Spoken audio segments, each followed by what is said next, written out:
Rina tidak pernah menyangka bahwa keputusan untuk melewati kebun pisang di belakang rumahnya akan mengubah hidupnya selamanya. Desa tempat ia tinggal memang selalu dipenuhi cerita mistis, terutama mengenai pohon pisang yang dianggap sebagai sarang makhluk halus. Namun bagi Rina cerita itu hanyalah bualan belaka, sekedar cara orang tua untuk menakuti anak-anak agar tidak berkeliaran malam-malam. Seusai maghrib, Rina baru saja pulang dari rumah sahabatnya, Wulan, yang jaraknya hanya beberapa ratus meter dari rumahnya. Namun kali ini ia terlambat pulang karena mereka terlalu asik bercerita. Dengan hati-hati, ia melewati jalan setapak yang membelah kebun pisang. Angin malam terasa menusuk kulit, dan suara jangkrik semakin membuat suasana mencekam.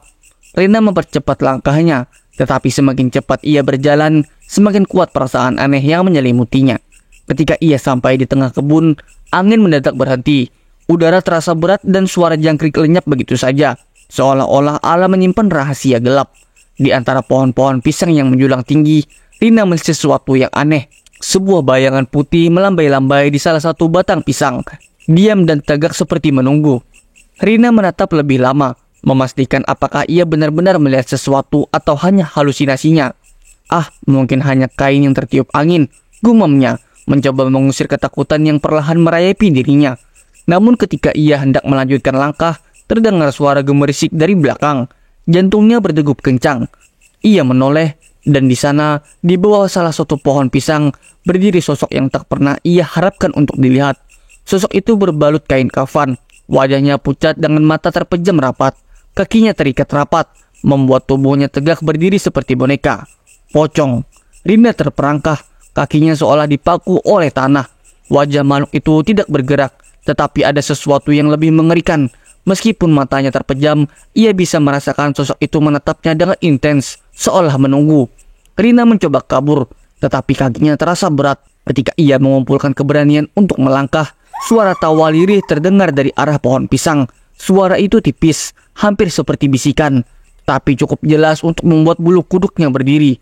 Ia tahu, ia tidak boleh menengok lagi ke belakang, tapi rasa penasaran lebih kuat daripada ketakutannya. Dengan tubuh gemetar, ia menoleh.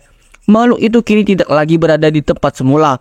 Ia melayang, mendekati Rina dengan gerakan yang lamban namun pasti. Mata Rina membesar, ketakutan yang luar biasa menjalar di tubuhnya. Ia berlari secepat mungkin, tak peduli arah yang ia tuju, hanya ingin menjauh dari makhluk itu. Namun entah bagaimana, setiap kali ia menoleh, pocong itu tetap berada di belakangnya, bergerak mendekat dengan cara yang tidak wajar. Udara semakin dingin, dan suara tawa lirih itu terus bergema, semakin keras di telinganya. Tiba-tiba, langkah Rina terhenti ketika kakinya tersandung sesuatu. Ia jatuh tersungkur, merasakan tanah basah menyelimuti tubuhnya. Dengan nafas tersengal, Rina mencoba bangkit, tetapi bayangan putih itu sudah berdiri tepat di depannya. Wajah pucat itu menunduk, mendekatkan dirinya ke wajah Rina yang dipenuhi kengerian. Mata pocong itu terbuka perlahan, menunjukkan tatapan kosong yang dingin. Rina berteriak, namun tidak ada suara yang keluar. Seluruh tubuhnya kaku, seolah terperangkap dalam mimpi buruk yang nyata. Di saat-saat terakhir, Rina melihat sesuatu yang aneh di balik mata makhluk itu, seperti ada kesedihan, kepedihan yang terpendam dalam kegelapan. Sebelum akhirnya, semuanya berubah menjadi gelap. Keesokan harinya, warga desa geger. Mereka menemukan tubuh Rina tergeletak di tengah kebun pisang, dengan ekspresi ketakutan yang membeku di wajahnya.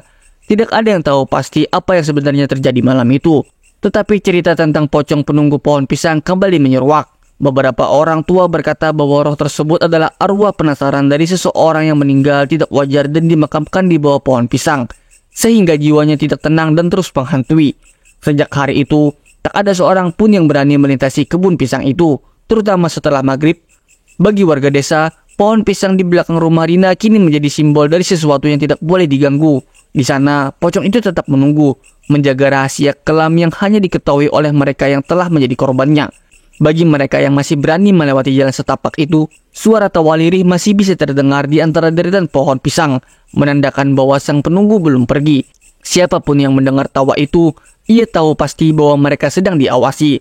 Dan jika mereka terlalu lama menatap ke arah bayangan putih yang bergoyang-goyang di antara pohon pisang itu, mungkin mereka akan mengalami nasib sama seperti Rina, disergap oleh kengerian yang tak kasat mata dan terjebak dalam pelukan dingin sang penunggu. Penunggu di bawah pohon pisang itu tak pernah benar-benar pergi.